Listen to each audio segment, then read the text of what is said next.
Hello दोस्तों, RM classes में आपका एक बार फिर स्वागत है। और आज हम बात करेंगे राजनीति विज्ञान के अंतर्गत लोक प्रशासन के बारे में। आज हम जानेंगे लोक प्रशासन किसे कहते हैं, उसका क्या महत्व है। तो चलिए शुरू करते हैं। तो जैसा आप सब जानते हैं कि मनुष्य एक सामाजिक प्राणी है। वह सदैव हमेशा समाज में ही रहता है। तो हर समाज को बनाए रखने के लिए कोई ना कोई राजनीतिक व्यवस्था अवश्य चाहिए होती है। इसलिए यह माना गया है कि समाज तथा राजनीतिक व्यवस्था बहुत पहले से ही चल रही है। अरस्तु ने भी कहा कि यदि कोई मनुष्य ऐसा है जो समाज में ना रह सकता हो या जिसे समाज की आवश्यकता नहीं है क्योंकि वह अपने आप में ही पूरा है, तो वह मनुष्य एक जंगली जानवर या देवता ही कहलाएगा। क्योंकि प्रत्येक समाज में व्यवस्था बनाए रखने के लिए कोई ना कोई निकाय या संस्था चाहिए होती है, चाहे उसे नगर राज्य कहें, चाहे उसे राष्ट्र राज्य कहें, चाहे सरकार कह लें या प्रशासन कह लें। तो मेरा कहने का मतलब है कि प्रत्येक राजनीतिक व्यवस्था को प्रशासन की आवश्यकता होती है, चाहे वह लोकतांत्रिक हो या समाजवादी हो या तानाशाही हो।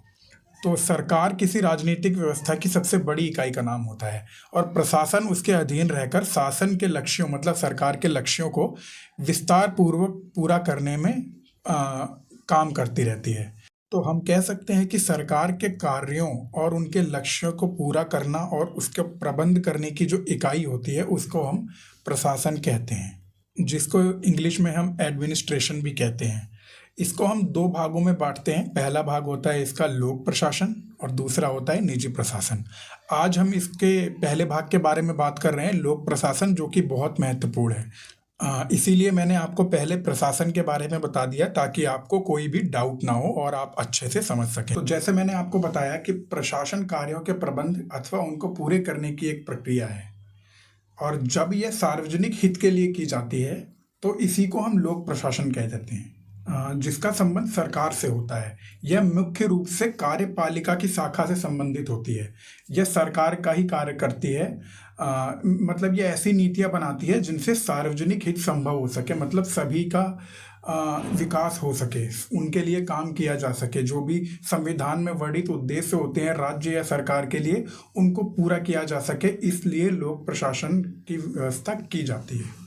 लोक प्रशासन को हम सरकारी प्रशासन भी कह सकते हैं, क्योंकि इसमें जब लोक लग जाता है तो इसका मतलब हो जाता है कि आप सरकार के प्रशासनिक क्रियाकलापों तक ही सीमित रहेंगे। मतलब आपका जैसे मैं आपको एक एग्जांपल देता हूँ। अगर आप किसी सरकारी अस्पताल में जाते हैं तो वहाँ आपको सब चीज़ लगभग फ्री मिलेगी। वहीं आप कहीं प्राइवेट में चले जाओ तो आपको अधिक पैसा खर्च करना पड़ता है। तो वहाँ लोक लग गया, मतलब वो पब्लिक हॉस्पिटल है। वहाँ आपको सरकार ने वो व्यवस्था दे रखी है कि आप अपना इलाज जाकर वहाँ करवा सकते हैं।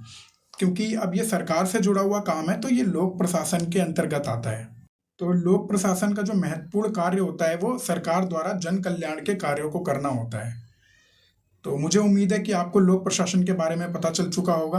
तो आज का टॉपिक हम ख़त्म करते हैं और मुझे उम्मीद है कि आपको ये टॉपिक आज का क्लियर हो गया होगा। आपको लोक प्रशासन के बारे में सब कुछ पता चल गया होगा। और अगर फिर भी आपका कोई डाउट रह गया हो तो आप कमेंट सेक्शन में मुझसे पूछ सकते हैं। मैं कोशिश करूँगा आपका हर एक सवाल का जवाब देने की। तो चलिए मिलते हैं एक नई वीडियो के साथ बहुत जल्दी।